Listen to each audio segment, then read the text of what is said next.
warahmatullahi wabarakatuh. Teman-teman Yayasan Odesa Indonesia, sore ini ada tamu ini, Pak Ahda Imron. Layak disebut tamu nggak? Bang, apa kabar? Baik, baik. Ini Pak penyair. Asli mana sih ini Pak Ahda ini? Sumatera Barat, orang Minang ini. Ini ada buku baru rupanya. Beliau menulis buku puisi. Ini saya dulu dengar-dengar udah terus nulis, itu sudah berapa puluh ditulis bukunya. Enggak puluh, paling kalau buku kumpulan puisi ini buku kumpulan puisi saya yang keempat. 4 itu. Ya. Seumur hidup itu 4 puisi. 4 aja. 4. Kalau jumlah puisinya berapa? Jumlah puisinya aku lupa ya. Aku soalnya bukan peternak ya. Jadi ini datang-datang ke Yayasan Odesa bawa buku puisi judulnya Lidah Orang Suci. Baru aja ini terbit ya? Lidah Orang Suci terbit pas hari ulang tahun saya dan bertepatan dengan jatuhnya Kabul ke Taliban. Oh gitu. Jadi 10 Agustus 66. Iya. Berarti sekarang umur 55 ya. 55. Mulai di Bandung sejak kapan? Saya di Bandung sejak umur 3 tahun. Sejak usia 3 tahun saya sudah di Bandung. Lalu kelas 1 SD saya pulang ke kampung, lalu balik lagi ke Bandung. Oh, jadi Bapak Ibu dulu perantau ke sini. Ya, merantau Lahir di sini, dibawa pulang. Dibawa pulang kelas 1 SD, lalu kelas 2 balik lagi ke Bandung. Menjadi pertukaran bahasa saya itu pulang pergi. Oh, dulu katanya di Jogja juga kuliah. Ya, di Jogja berapa bulan? Nggak ngelanjutin kuliah di UGM itu. Nggak lanjutkan. Hah? Nggak dilanjutkan. Terus Ya sudah merantau lagi. merantau kemana? Malaysia, ke Pekanbaru, ke Bandung lagi. Itu mata keluargamu memang Balik lagi. kabur-kabur gitu ya. Nah, pakemnya itu sejak di Bandung, sejak kapan hidup di Bandung? Praktis saya hidup di Bandung memang sejak umur kelas 2 SD ya. Artinya memang udah di Bandung. Saya dibesarkan di Bandung. Saya dibesarkan di Cimahi. Lalu masa remaja juga di Bandung. Sekolah Ya, juga sekolah di Bandung. Nyari makan sampai kawin. Nyari makan sampai nikah sampai menulis sampai semuanya di Bandung. Aku udah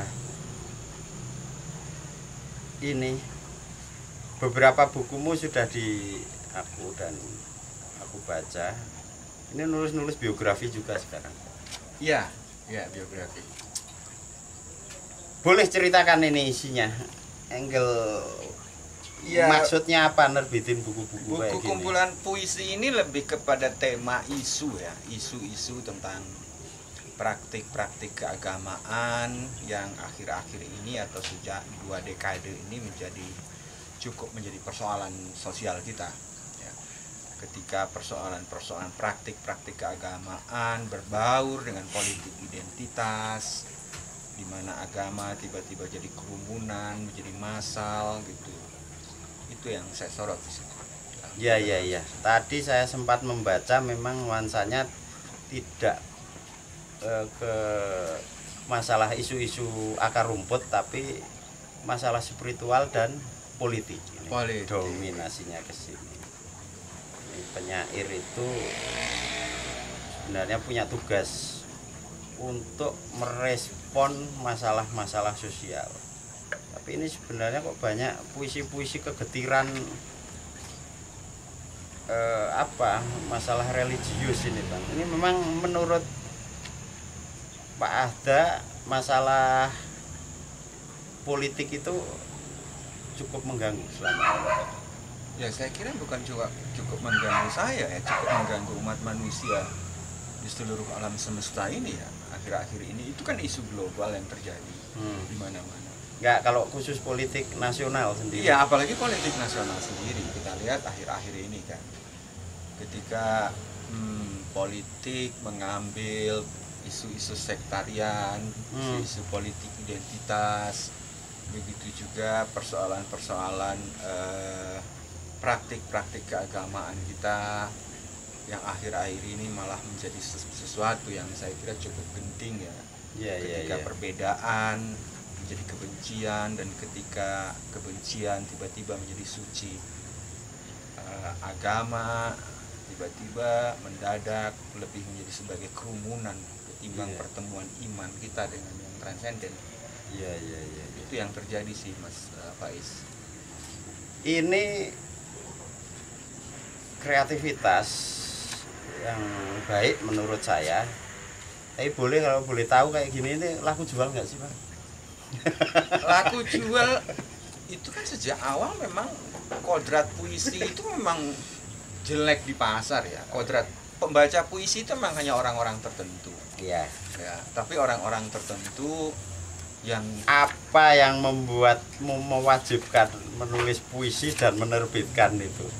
Serius ini cukup kok heran gitu, militan gitu loh penyair itu.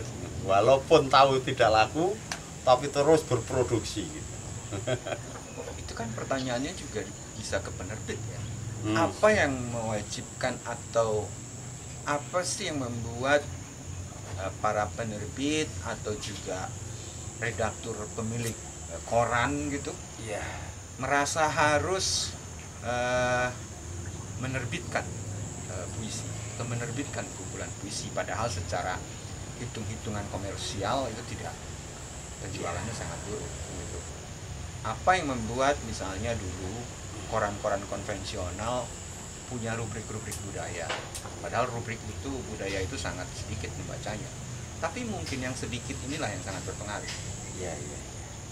Ini kan pertanyaan mendasar, sebenarnya nggak layak sebuah karya-karya yang sifatnya supra atau spiritual ini dihitung oleh materi. Karena memang sejak zaman Hamdiah Fansuri nulis juga tidak digerakkan oleh keraton, tidak dibiayai oleh negara.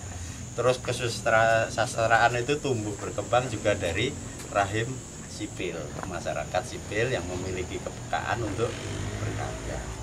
Toh dibiayai negara atau dibiayai oleh kapital yang besar pun belum tentu loh dibaca, walaupun nyebar. Apalagi jangan Iya. Tapi aku nggak terlalu mengikuti nih, belakangan kan aku jadi petani, jadi kastanya lebih bawah daripada dirimu. Iya.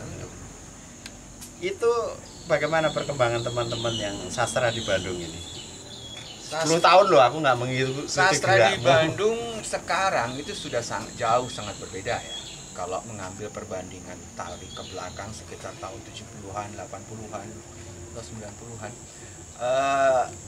kegairahan atau dinamika kesastraan di Bandung atau medan sosial lah sastra di Bandung itu sudah sangat jauh berubah. Berubahnya gimana? Pertama dinamikanya, ya, lalu kekaryaannya, lalu medianya juga, lalu komunitasnya juga, ya. Itu ya yang sangat berbeda dengan sekarang. Misalnya tahun 80-an lah, komunitas sastra di Bandung itu banyak digerakkan oleh kampus-kampus. Ya. Tahun 80-an itu ada Nirwan Dewanto, ada Acep Zamzamnur, begitu juga di Unpad, di IKIP, semuanya bergerak tahun 80-an. Itu komunitas-komunitas sastra itu punya peran penting dalam medan sosial sastra di Bandung tahun 80-an. Nah, tapi di tahun-tahun 90-an saya kira mulai susut sedikit ya, mulai susut. Ada semacam, bukan susut ya, semacam komunitas mulai melebar. Komunitas tidak lagi di kampus-kampus, tapi mulai bergerak tahun 90-an. Nah, memasuki tahun 2000, ya justrunya nggak susut dong kalau ya, melebar. maksud saya lebih dinamis. Justru lebih dinamis tahun 90-an itu. Nah, pada tahun 2000 akhir ini atau sekarang ini mulai penyusutan terjadi. Penyusutannya itu gimana? Penyusutan ini terjadi karena pertama dalam medan sosial sastra media massa sudah tidak lagi. Nah, medan sosial sastra itu juga itu berlaku di prosa dan di prosa juga, esai juga. Yang tadinya kita mau tidak mau kita harus menyebut pikiran rakyat Bandung ya. Jadi barometer. Itu adalah barometer perkembangan. Dulu kan tiap minggu ada rubrik debat, saya juga ikut ngisi. Polemik kebudayaan, esai-esai sastra, bahkan juga rubrik budaya yang dipimpin dulu oleh Pak Said, yang dijaga di editori atau diredaktori dulu oleh Pak Suyatna Anirun dan Saini KM itu menjadi rubrik yang sangat eksklusif ya. Nah, teman-teman yang minat dengan sastra terutama puisi atau kritik sastra apa sekarang menyalurkannya di mana? Sekarang justru di Bandung itu orang justru media sosial punya pilihan yang lebih beragam malah media sosial. Artinya gini, di mana sekarang anak-anak di Bandung menyalurkan kegairahan sastranya? Kan itu pertanyaannya. Ya sekarang di dunia media sosial, di sastra digital itu jauh lebih luas. Sastra digital. Kalau dulu pertemuan ya di Rumentang Siang kan, atau di PR. Sekarang kan sudah banyak pilihan yang lain kan. Ada banyak website sastra atau rubrik sastra di digital. Tapi masih ada jejaring yang masih ada. Personal gitu. Masih kayak teman-teman kayak Madon itu kan masih juga aktif ya. Oh iya, Madon masih aktif dengan majelis sastra. Begitu juga misalnya Hikmat Gumelar di Nalar Jatinangor gitu, Institut Nalar. Walaupun itu masih ada walaupun akhir-akhir ini mungkin juga karena pandemi beberapa agenda mereka tertahan, banyak tidak lagi ada agenda. Ini seperti dirimu itu sejak dulu kok ya, walaupun wartawan, penulis yang lain, tapi untuk puisi itu kok ngotot gitu loh. Emang apa gunanya puisi itu? Serius ini pertanyaan. Apa gunanya puisi ini juga pertanyaan yang kadang-kadang lebih penting dari jawabannya ya. Oh gitu. Iya. Apa gunanya puisi sama dengan pertanyaan apa gunanya seni tari, apa gunanya desain gitu. Ya arah pertanyaanku kemana kamu terkalah. Apa gunanya puisi? Sebenarnya kan buat apa? Buat kucing atau buat mahasiswa? Iya. Enggak, serius aku bertanya. Terkalah arahku kemana gitu loh. Jadi jawabannya fokus. Apa gunanya puisi? Buat saya ya apa gunanya bahasa kan? Apa gunanya bahasa? Karena materi puisi. Enggak pernah membayangkan nggak kalau dirimu nggak usah nulis puisi tapi nulis yang lain gitu loh. Saya enggak, kayaknya mungkin hidup saya kan baik-baik saja, Pak. Iya. Ya saya bisa menulis berita gitu loh. Tapi tidak adanya media itu mungkin ada yang kurang dalam diri saya. Mengapa saya menulis puisi? Karena mungkin ada hal yang tidak terpuaskan kalau saya nulis artikel prosa gitu loh. Tapi kalau tidak ada puisi itu hidup saya baik-baik saja. Pertanyaan ini aku ajukan bukan masalah puisi saja. Ya aku cuman pengen mancing kemarahan seperti dirimu, tapi nggak marah gitu kan, udah biasa ya. HW juga marah, apa gunanya budayawan gitu. Ya memang aku nggak bisa ngobati panu jadi nggak berguna gitu. Apa gunanya? Nah kalau HW pasti ditanyakan, pasti HW akan menjawabnya itu dari bahasa budaya juga ada. Iya HW selalu begitu. Udah mengerjakan ini lebih 30 tahun, setiap kali ditanya itu kelimpungan gitu loh orang itu. Ya karena itu pertanyaan pada diri sendiri, seperti pertanyaan kayak gini, untuk siapa kamu menulis kan? Itu kan persoalan buat para penulis juga, untuk siapa kamu? Untuk tapi perlu ya dilontarkan terus harus. Supaya karena itu pertanyaan gitu pada kan. diri sendiri kan. Kayak sekarang lah Pak Is, jangan mudah-mudah. Ketika kita melihat misalnya berita-berita kematian di mana-mana di pandemi wabah, nah, saya kan sebagai penyair, jadi apa gunanya puisiku ini? Itu kan pertanyaan-pertanyaan penting kan.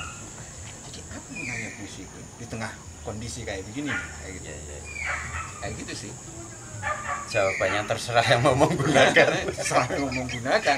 Karena memang puisi tidak bisa menolong orang mengurangi tingkat oksimeternya menjadi tinggi. Ya, tapi begini, kalau dari konstruk budayanya lebih luas, kan sebuah kebudayaan itu harus diukur oleh corak produksi yang paling menonjol, walaupun itu kecil-kecil, entah itu candi, entah apa, tidak mungkin hanya dan tidak cukup dengan bangunan saja.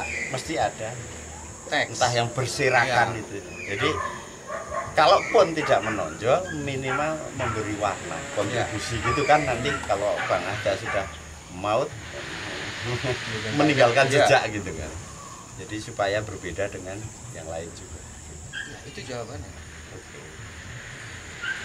sekarang aku mau tanya, ini situ itu kan juga budayawan. Budaya itu maksudnya peka terhadap masalah-masalah sosial, masalah politik juga.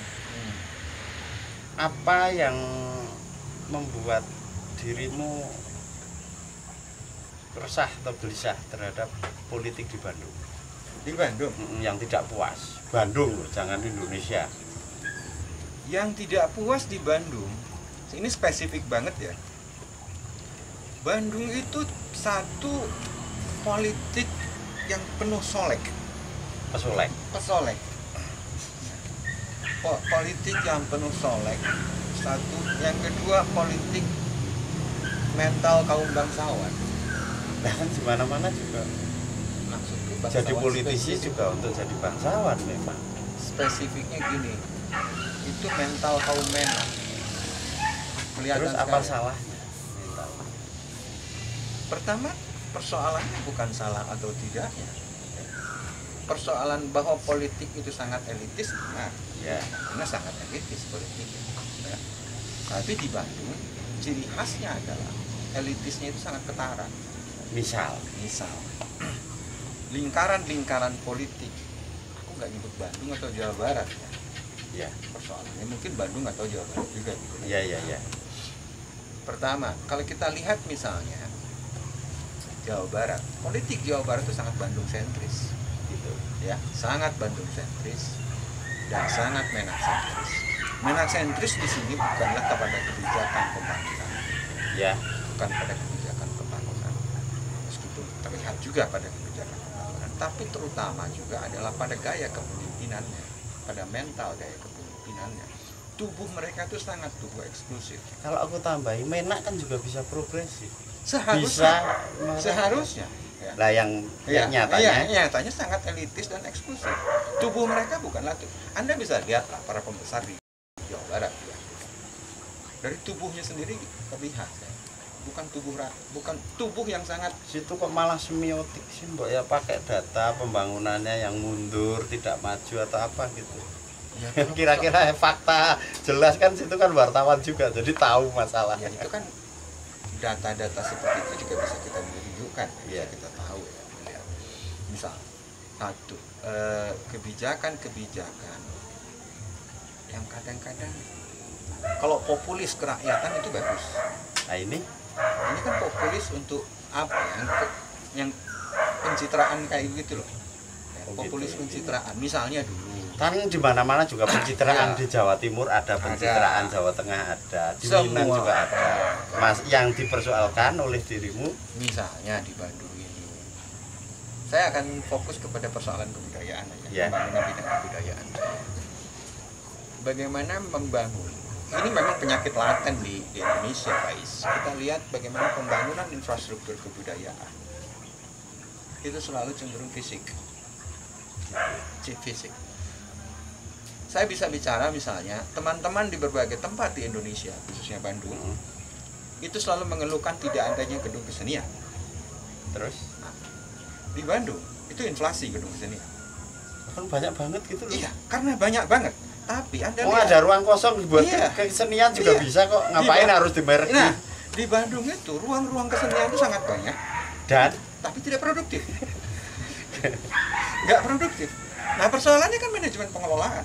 nah, Manajemen pengelolaan, ya. Manajemen pengelolaan ya yang kuku dipegang oleh kedinasan. Ini artinya bagaimana tetap saja pembangunan ruang-ruang kebijakan politik pembangunan kebudayaan di Bandung, gitu, terutama Jawa Barat. Makanya saya bilang tetap jadi elitis. Ya. Tidak ada komunitas berperan sebagai subjek. Yang ada adalah berkembangnya misalnya kelekatan hubungan antara birokrasi dengan para seniman budayawan yang punya akses kepada lingkaran-lingkaran kekuasaan. terus kemudian imbasnya apa? Imbasnya tentu adalah kepada program, ya, kepada program. Anda lihat ada nggak sekarang gedung-gedung kesenian di Bandung yang punya program tetap? Nggak ada. Ya, bahkan satu gedung kesenian kreatif center yang dibangun, apa namanya, kreatif center nggak apalah, yang dibangun oleh Ridwan Kamil itu, gedung baru itu kan terbengkalai sampai sekarang? Itu kan kalau boleh negara menyediakan supaya masyarakat berkesempatan Iya. menggunakan. Iya. Lah Masalahnya adalah bagaimana manajemen pengelolaannya di situ. Apakah manajemen pengelolaan semua gedung kesenian di Bandung itu berangkat dari itu? Pemerintah bangun, menyediakan. Nah, masyarakat silahkan pakai. tapi nggak nyambung. Tapi nggak nyambung, Jadi nggak ada akhirnya. Regulasinya begini. Pemerintah memfasilitasi, meregulasi, tapi regulasinya nggak jelas. sebenarnya kalau di gitu kan bukan hanya di kesenian, di yang KUKM atau apa juga ada gejala itu. Nah, karena apa ini? Kok tidak nyambung antara yang dia terbitkan dengan kebutuhan Saya nggak ngerti, ini kayak lingkaran setan. Yang saya tahu cuma persoalan bagaimana para elit-elit Bandung, baik itu birokrasi maupun Jawa Barat lah khususnya juga para elit birokrasi dari mulai kepala dinas sampai sekda sampai gubernur itu memperlihatkan penyakit laten di seluruh Indonesia, terutama juga di Bandung mungkin, itu adalah bagaimana tubuh mereka berkomunikasi dengan tubuh grassroots, dengan tubuh komunitas. memang Tidak pernah kurang, tidak pernah ada. Tubuh mereka tuh tidak pernah lepas dari tubuh pejabat, gitu. Karena mereka memang pejabat sih, tapi ketika mereka berkomunikasi, Oke, paham arahnya. Maksudnya mereka lebih suka dilayani daripada melayani gitu. ya Kurang lebih itu intinya. Dari tadi muter-muter Iya. itu ke situ gitu. tidak pernah. Ya Anda tahu kan, namanya kekuasaan itu tidak pernah punya telinga gitu loh, nggak pernah mau mendengar. Iya. Tapi punya nasi untuk ngasih makan. Itu lain soal. Tapi dimakan sendiri biasanya. Jadi gitu Bu, jadi Bandung. Kalau yang menyenangkan di Bandung sekarang apa? Yang membuat dirimu itu betah gitu loh. Kan mentalnya perantau gitu, bisa aja pergi kemana-mana, nggak hidup di sini. Kenapa tinggal di Bandung? Sebenarnya tempat itu buat saya dimanapun saya enak. Buat saya tempat itu adalah dimana ada keluarga dan dimana orang yang kita sayangi ada di situ. Buat saya itu apa enaknya di Bandung ya karena orang-orang yang saya sayangi ada di Bandung. Oh gitu. Nggak mungkin bahwa kemudian orang yang saya sayangi ada di Surabaya ya tempatnya Surabaya. Masuk Sony Farid Maulana apa itu ya, teman-temannya dekat, Pak Heridin, kakek, ada HW gitu kan. Ya menyenangkannya di Bandung mungkin kalau secara spesifik ya udaranya lebih sejuk, walaupun chaos juga, tapi juga. Tapi secara ekonomi Ya kurang bagus kalau untuk dunia teman-teman ini yang sektor informal, tampak keren, tapi kayak jurnalis, kayak kreativitas, penerbit apa itu kan kalah dengan Jakarta gitu. ya jelas. Kalau honor koran Bandung itu honor daerah kan. Kalau masuk koran, kalau ngikuti honor ya, tetapnya honor daerah. Kan gitu. biasanya pergi ke Jakarta aja Iya. lompat, kenaikan Iya. pendapatannya lebih tinggi. Gitu. Iya, sekarang- Kenapa nggak kayak gitu? Lah ya ngapain ke Jakarta lah, order Jakarta aku aja sebanyak aku banyaknya order kerjaan dari Jakarta. Jadi kan? tetap di Bandung, Tetap di tapi Bandung. di Iya. Oke. Ya, Toh lebih bagus itu. kerjakan di sini kan, Iya. nah, duitnya ambil dari Jakarta kan gitu. Itu kan lebih jelas. Ngapain ke Jakarta? Saya nggak betah di Jakarta. Nggak betah di Nggak sana. betah aku di Jakarta. Ya, ya, ya. Ini ada satu hal yang perlu dipikirkan ini. Ini kritik loh, serius. Nulis kayak gini, aku itu ngurusi petani, ini nggak ada satupun kata petani. Ayo ketahuan nih dosamu ini. Ya gimana ya? Ini kan memperlihatkan bagaimana persinggungan saya dengan petani. Berarti dirimu itu nggak mikir tentang petani itu. loh. Nggak ada persinggungan dengan petani. Hah? Tapi nggak ada persinggungan dengan petani ya. Iya. Geografi tubuh saya ya, nggak ada persinggungan, seolah-olah persoalan petani itu nggak pernah saya pikirkan gitu kan. Ya kan? Iya. Ya itu benar. Jangan kan mikir. Iya, itu Ngerti benar. juga enggak ngerti. itu. Nah, Nah itu jeleknya seperti dirimu itu. enggak, aku kira itu bagus, Bu. Ngapain aku nulis yang nggak ngerti? Oh gitu. Kan tadi bilang kan, ngerti aja enggak? Ya memang aku nggak ngerti, karena itu aku nggak nulis. Masa aku harus nulis sesuatu yang aku nggak ngerti? Gitu? Nah, Jadi insaf gitu ya. Sadar. insaf. Dari gini, Bung, akhir-akhir ini setelah menerbitkan buku ini itu sedang juga asik dengan tema-tema perkebunan, SDA, gitu-gitu. Ya nanti mungkin juga ada hubungannya dengan pertanian seperti yang diinginkan. Ya, tapi bukan berarti tidak ada korelasinya. Toh di sini ngomong tentang hujan. Ada tani kan? Iya, kalau ada cocok-cocokan, ada tanah gitu kan. Ya kan aku penonton, jadi mengamati kan pemain bola yang pinter aja dimaki-maki. Iya, enggak apa-apa kan, boleh kan. Boleh gitu. Karena ya komentator itu kan boleh berkuasa mengambil termasuk maki-maki gitu. Maki-maki. Ya, lebih baik di depannya ini sambil ngopi. Ya. Maki-makian di video di medsos kan berantem enggak karuan. Sekarang satu pertanyaan ini. Pengurus desa itu kan teman-temanmu gitu.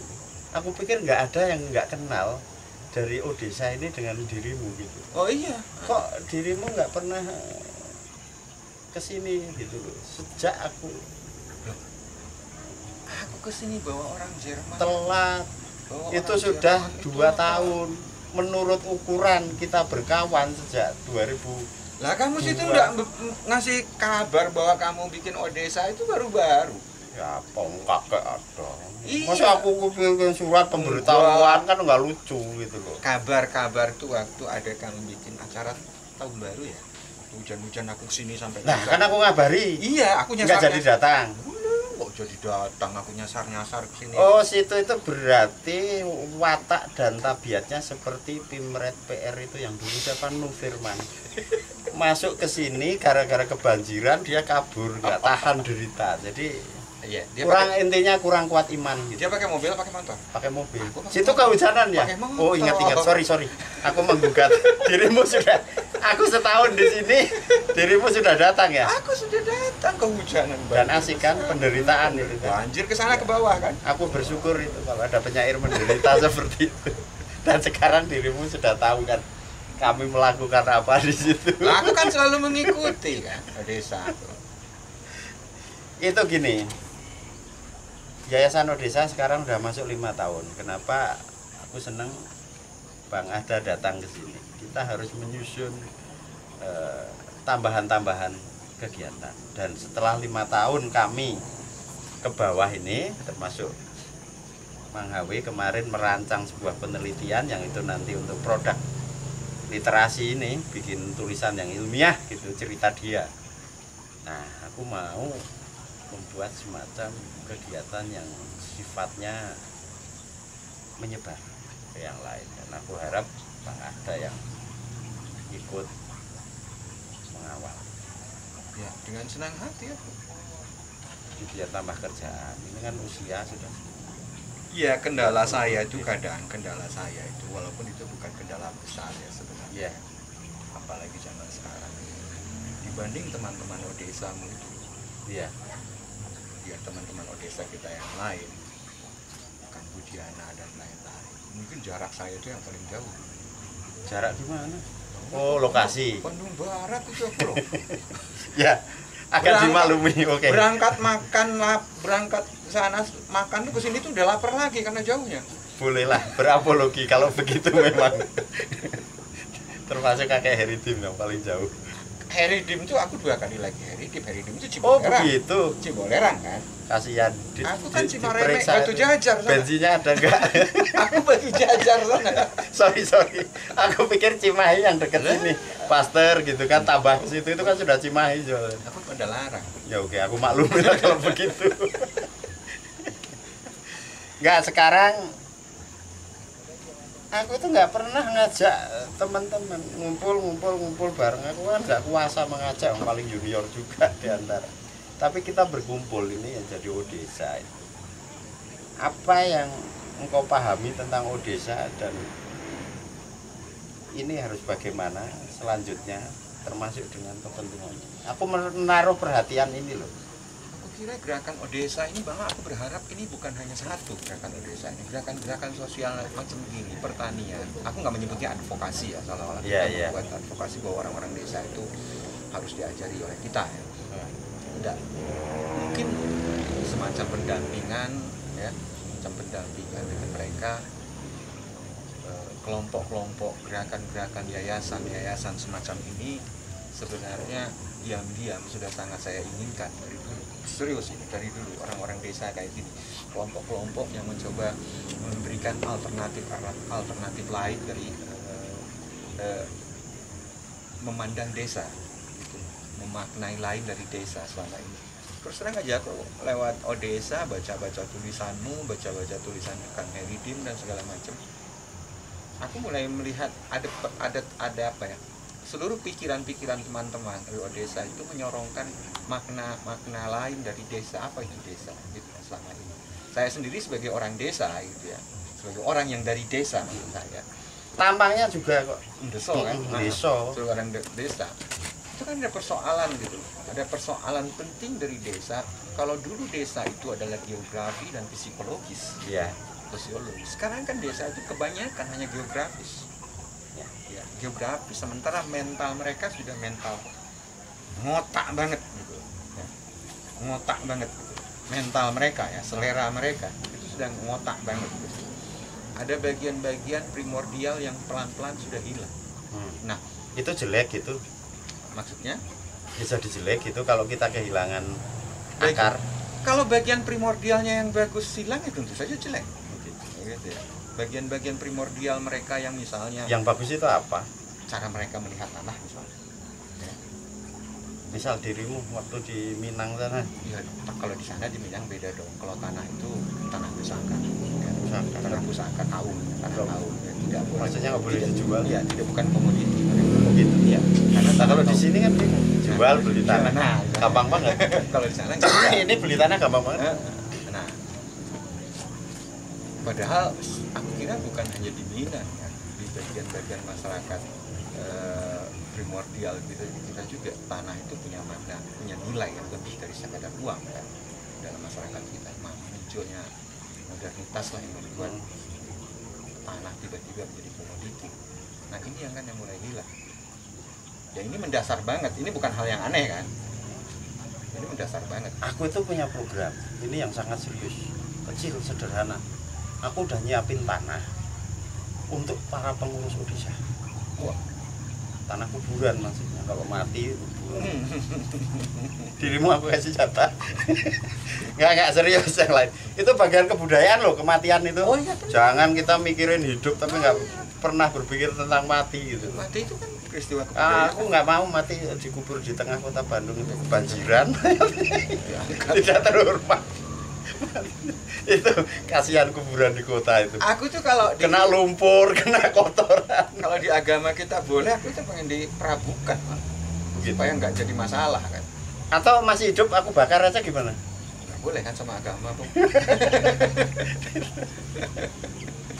Nggak, nanti kuburanmu di situ tuh.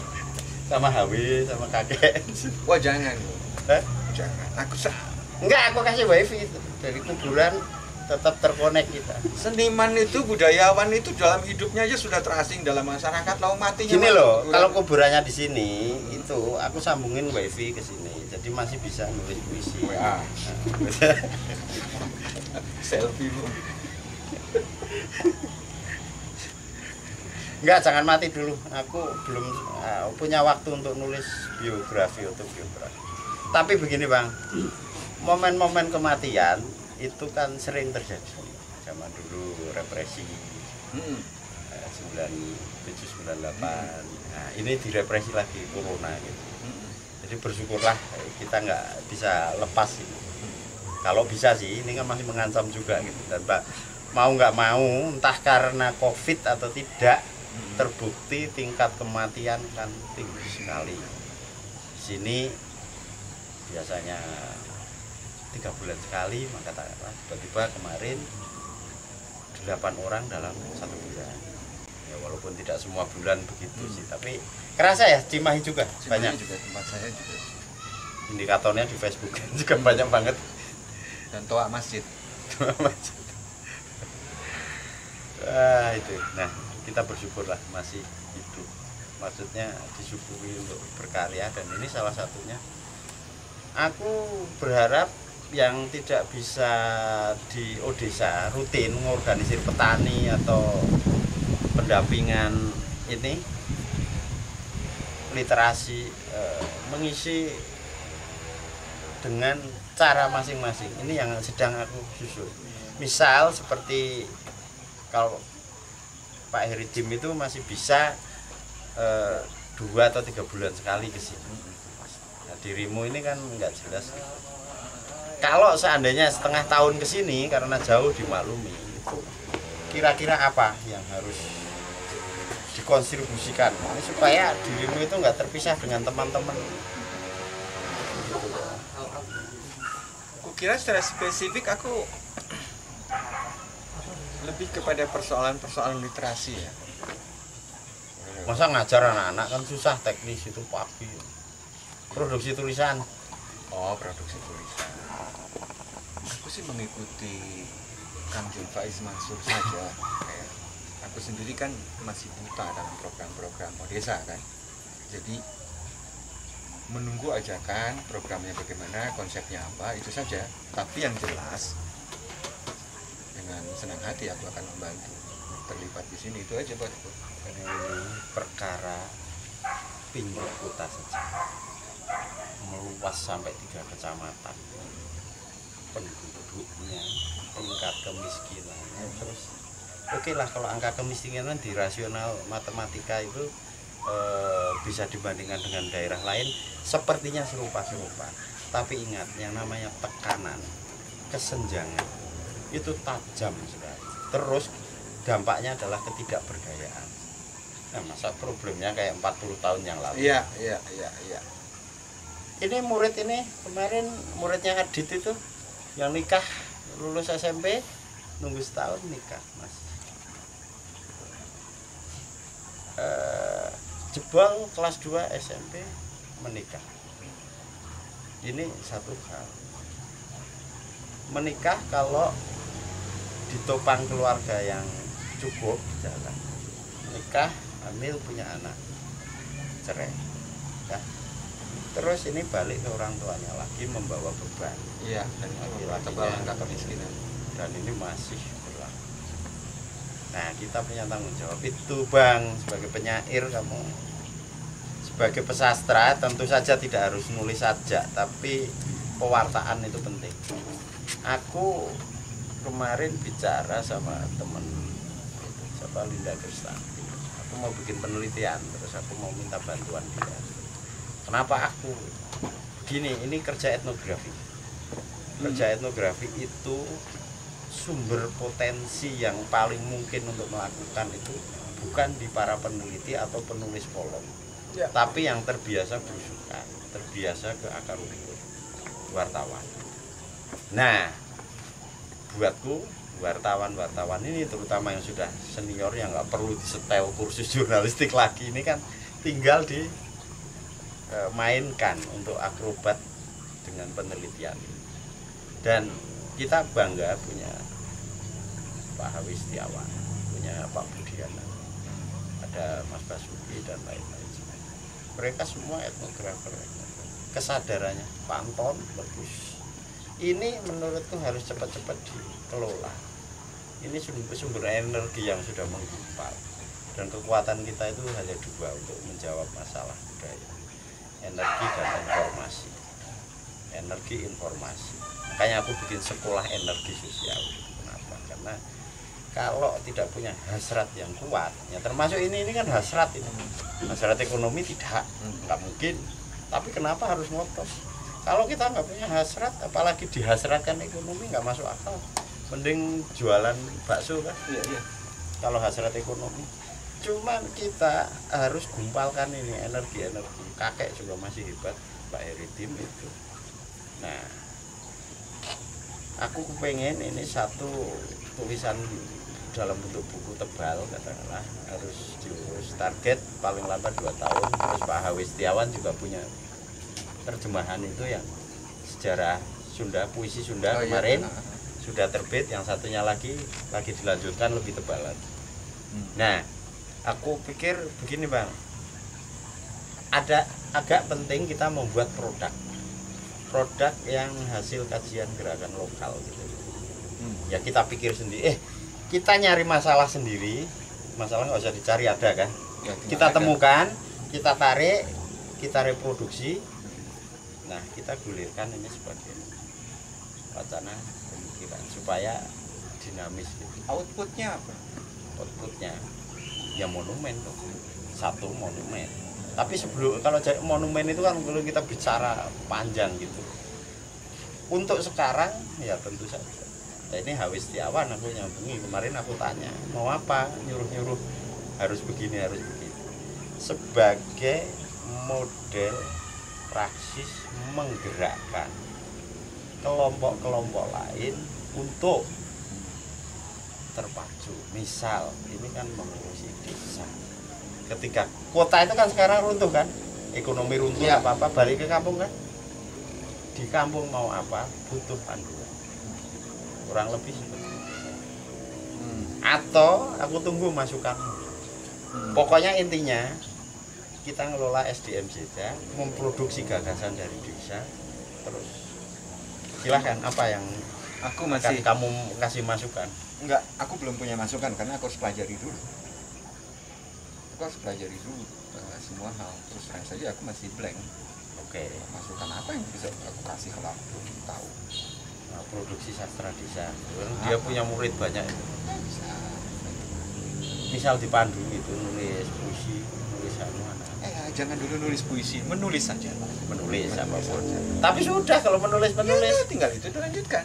Oke. Menulis cerita. Creative writing ini. Dit, kasih pekerjaan. Jadi Oke, kita sudahi dulu sesi ini pembicaraan. Saya ucapkan selamat Pak Ada. Ini buku puisi yang sudah terbit lagi. Nanti kita akan berbicara lain hal dalam sesi kebudayaan. Semoga Pak Ada sehat dan terus produksi menulis. Amin. Semoga teman-teman Odesa juga selalu sehat.